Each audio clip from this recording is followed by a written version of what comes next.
Une femme servante ivoirienne au Maroc, piégée par sa patronne, avec une somme équivaut à 30 000 euros, elle finit par prendre cette somme-là et disparaît dans la nature. Mais 4 semaines plus tard, elle se retrouve en Côte d'Ivoire, infirme, elle perd ses jambes, elle perd aussi l'usage de sa parole, et par la suite, elle finit par décéder. Histoire très triste. J'ai l'habitude de vous dire, ne prenez jamais ce qui n'est pas à vous.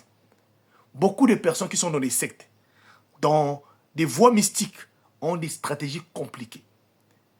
Ils savent que quand vous travaillez chez eux et que vous aimez l'argent, ils sont capables de vous mettre l'argent en face de vous, mais eux, ils savent que vous finirez par voler cet argent-là afin d'aller loin avec ça. Or, quand vous prenez cet argent-là et vous l'utilisez cela, c'est-à-dire, vous avez vendu votre âme sans se rendre compte. Voilà comment cette jeune qui s'appelle Clotilde, originaire de la Côte d'Ivoire, elle quitte la Côte d'Ivoire il y a quelques années de cela, destination le Maroc. Arrivée là-bas, une de ses copines qui était là-bas avant, ça fait 2 ans de cela.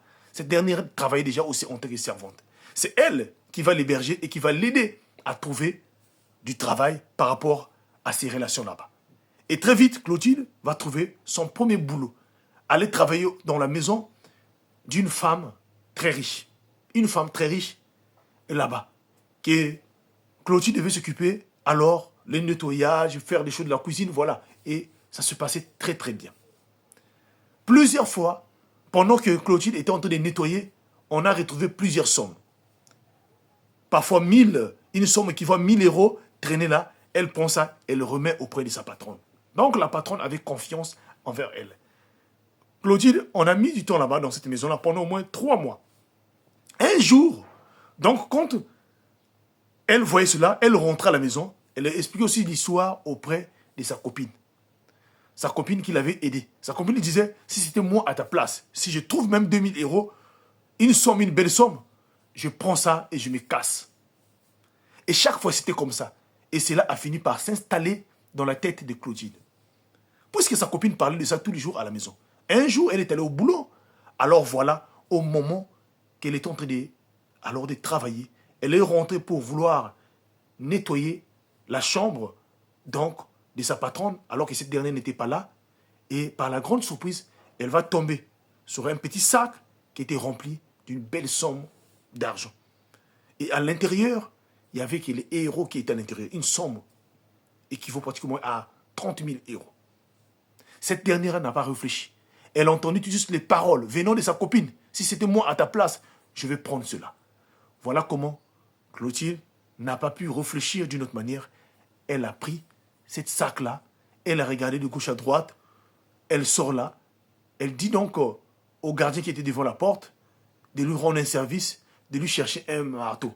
Quand le gardien est rentré pour aller chercher le marteau, voilà comment Clotilde sort du portail et disparaît dans la nature. Quand elle arrive chez elle, là où elle vivait avec sa copine, alors elle n'informe même pas sa copine, elle prend tout juste ces affaires-là, elle aussi, elle disparaît. Quand sa copine revient du travail, elle, le soir, elle constate que les affaires de Clotilde n'étaient pas là. Tant d'appeler le numéro, les numéros ne passaient plus.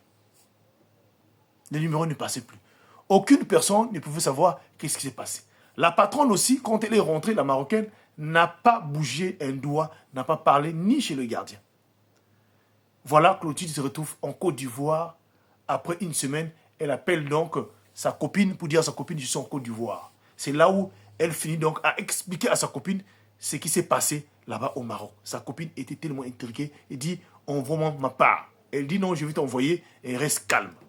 Mais vous n'allez pas comprendre que quand on décide de prendre ce qui n'est pas à toi, il y a toujours des conséquences vraiment qui arrivent et qui peuvent détruire notre vie, comme cela fut le cas de Gertrude. La suite sera la deuxième partie. Merci.